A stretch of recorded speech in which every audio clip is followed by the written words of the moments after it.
Nakakamiss talaga ang magputol ng mga buti ng alak. Sa wakas, after a month, ay nagawa ko rin ulit. Nadagdagan rin ang aking mga collection. Nakapag-ipon na nga ulit ako ng mga bote. Kaya naman ito, pinainit na natin yung ating ring cutter para gamitin natin sa pag-cut. Si Boss E nga ang nakatoka para mag-cut ngayon dahil hindi pa ganun magaling yung aking mata. In fairness ha, hindi naman tayo nahirapan. Kusa na kasing naputol yung iba at hindi na natin kailangang ilublob pa sa tubig. Nakakasatisfied tingnan na kusa silang maputol pag angat mo pa lang ng ring cutter. Pero kung matagal naman talaga maputol, kailangan nating gawin to. Ilublob natin sa tubig. Habang gumagawa nga kami, meron namang makulit na bata dito. By the way, regarding po dun sa mga nagtatanong na hindi daw nila magawa ng maayos. Siguro nga kasi kinakabahan kayo, natatakot kayong gawin. Dapat, relax lang kasi habang sinasaklob yung ring cutter. Kasi syempre kapag ninervyos ka, hindi mo na magawa ng maayos. Kaya kalma lang dapat, huwag nyo isipin na baka sumabog, or kung ano pa man, baka maputukan, hindi naman mangyayari yun. Pero syempre, bago nyo gawin to, pinakamainam talaga na magsuot ng gloves, magsuot ng glasses. For safety purposes lang yun mga langga. And dapat, kapag ginawa nyo to, ay nasa open area kayo. Pero mga langga, sobrang dali lang talaga niyang gawin, lalo na kapag nasanay na kayo. Nung una, ganyan ako natakot, hanggang sa nakaya ko naman mag-isa na gumawa. Panoorin nyo lang yung video ni Boss E dyan mga langga. Sobrang dali lang. Napakadali lang namin natapos ngayon. Nakapag-cut kami ng mga 20 piraso within 30 minutes yata. Meron kami hindi na perfect, mga 3 piraso. Pag ganun, reject na yon.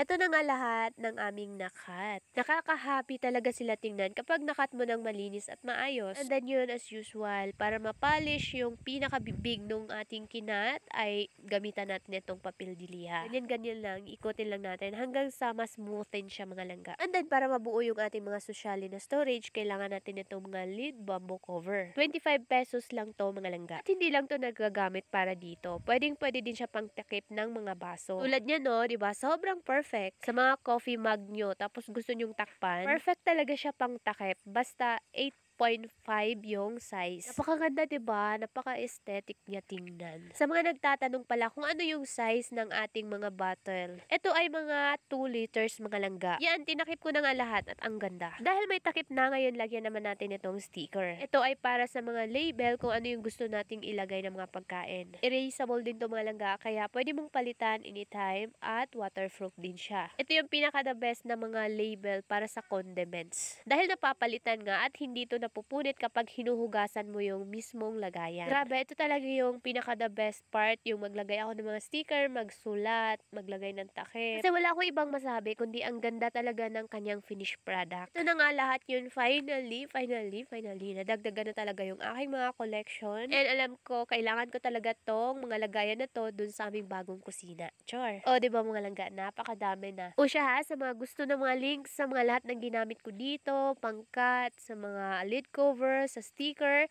ilagay ko yung link dyan sa comment section. Mag-check out ka na. Thank you for watching. Bye!